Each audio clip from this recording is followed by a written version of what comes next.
Ẹ kú dédé àsìkò yìí gbogbo tẹ́ ti ń gbọ́ mi lé lóko tàbí lẹ́yìn òde, ẹ jẹ́ kí á gbàdúrà. Bàbá wa olùfẹ́ wa wọ́n, a ṣe yín lọ́ba gbé yín ga o fún àánú àtojú rere ńlá láti àrígbà láti ti rí ọjọ́ àìkú mìíràn nídùn oṣù ìkẹwàá. A dúpẹ́ àánú tó kọjá òye ènìyàn tí ẹ̀yin Olúwa fi dá wa sí nínú oṣù oore ọ̀fẹ́ onílọ́po méjì. Ògo ni fún orúkọ mímọ́ yín o. Ọlọ́run ọ̀rọ̀ tẹ́ ò gbéyàwó lé ní kó ṣe ayé ọkàn àtara wa ní rere o. Ká jẹ́ olùgbọ́ àti olùṣe ọ̀rọ̀ náà o. Kí gbogbo òkòkò jẹ́ ti yín, Jésù Olúwa wa, àmín. Ìwé ọ̀run ṣíṣí tí a tẹwọ́ Olùṣọ́ àgùntàn yín náà kọ Adéjàre Adébóyè kọ ẹni ọjọ́ àìkú ọjọ́ 12 oṣù kẹwàá. Àkòrí tí a ò gbéyàwó lé ní sọ wípé gbígbé tayọ gbèdéke. Gbígbé tayọ gbèdéke. A mú àkọ́sórí wa nínú ìwé Genesis orí 21 ẹsẹ̀ 19. Ìwé Genesis orí 21 ẹsẹ̀ 19. Ọlọ́run ó sì sí Ágárì, ó sì rí kànga kan, ó lọ síbẹ̀, ó rọ omi kan nínú kànga náà, ó sì fi fún ọmọ náà. Nígbà tí a mú bíbélì kíkà wá nínú ìwé Genesis bákan náà orí 21 ẹsẹ̀ 13 títí dé ẹsẹ̀ 19. Genesis orí 21 ẹsẹ̀ 13 títí dé ẹsẹ̀ 19. Àti àwọn ọmọ ẹrú náà pẹ̀lú ni èmi yóò sọ di orílẹ̀-èdè nítorí irú ọmọ rẹ ní í ṣe. Ábúráhámù sì dìde ní kùtùkùtù òwúrọ̀, ó sì mú àkàrà àti ìgò omi kan, ó sì fi fún Ágárì, ó sì gbé e lé ní èjìká àti ọmọ náà, ó sì lé wọn jáde, òun sì lọ, ó sì ń rìn kiri ní ijù Báṣébà.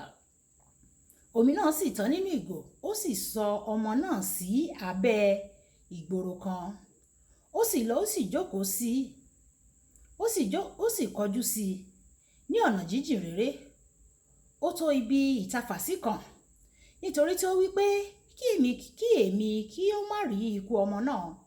Ó sì jókòó kọjú sí i, ó gbé orí rẹ̀ sókè, ó sọkún. Ọlọ́run sì gbọ́ ohùn ọmọdékùnrin náà.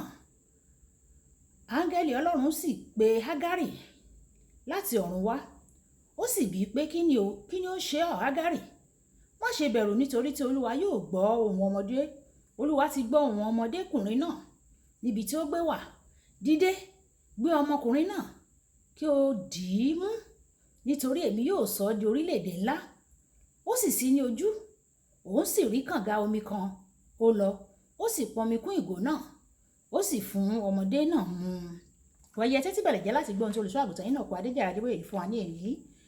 Èlíjà jẹ́ ẹnìkan tí ó ní ìrírí ìrànlọ́wọ́ ẹ̀mí mímọ́ láti gòkè rékọjá gbèdéke ènìyàn ní àkókò èèyàn tó mú gidigidi.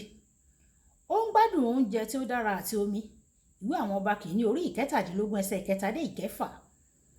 Níbi tí ebi ti ń pa àwọn ènìyàn kù, òun jẹ ìgbádùn ìpèsè àtòkè wá ní gbogbo àkókò èèyàn náà.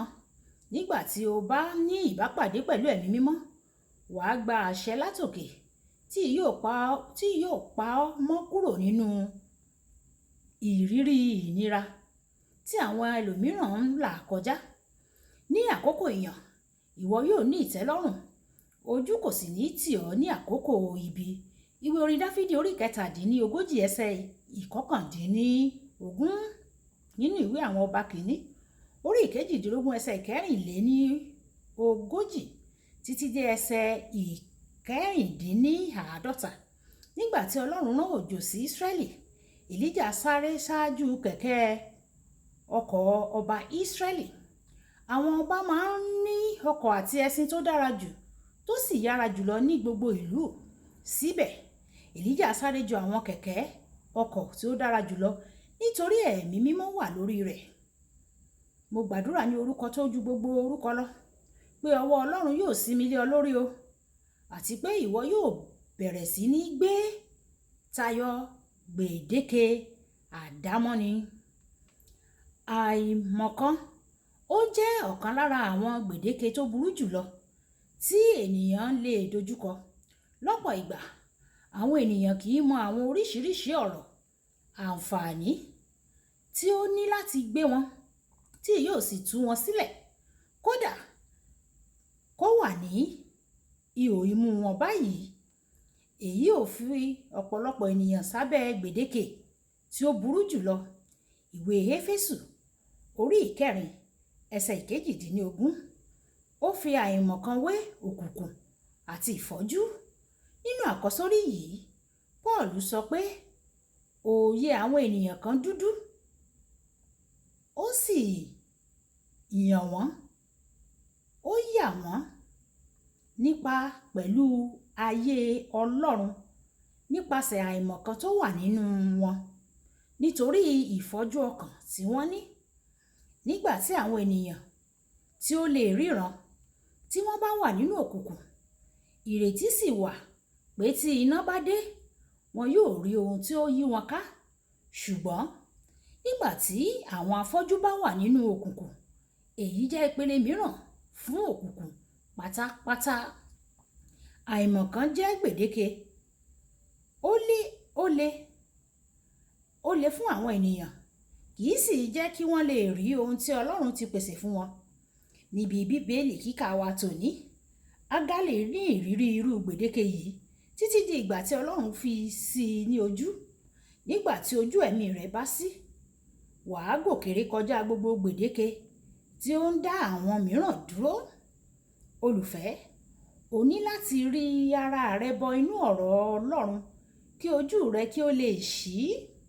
Nígbà tí o bá ní ìbáṣepọ̀ pẹ̀lú ọ̀rọ̀ Ọlọ́run lójoojúmọ́, yóò túbọ̀ tọ́ ipa ọ̀nà, yóò tan ìmọ́lẹ̀, yóò sì fún ọ ní ìmọ̀ tó yẹ kí o lè ní ìrírí nínú àjò ayé rẹ. Ìwé orin Dáfídì orí 119 ẹsẹ̀ 5. Mo gbàdúrà pé Ọlọ́run yóò ṣí ojú rẹ láti rí àwọn ọ̀nà àbáyọ tó ti pèsè fún ìṣòro rẹ, yóò sì mú gbogbo ìbòjú àìmọ̀kan tó fi gbèdéke sí gbígbádùn ẹ̀kúnrẹ́rẹ́ rẹ lónìí ní orúkọ Jésù. Kókó àdúrà: Olúwa, jọ̀wọ́ ṣí mi lójú láti lè rí àwọn oríṣiríṣi ohun tí ẹ ti pèsè fún mi ní orúkọ Jésù. Ìjà sọ pé bàbá mi, Olúwa ṣí mi lójú láti rí àwọn ohun tí ẹ ti pèsè fún mi, àwọn ohun mèremère, ohun amúrìnrìn àjò ìgbàgbọ́ rọrùn tí ẹ ti pèsè fún mi. Olúwa ṣí mi lójú. Ọlọ́run yóò sì ṣí wa lójú láti rin ìrìn àjò náà ní orúkọ Jésù. Olúbùkọ́lá Ayako ní orúkọ mi o.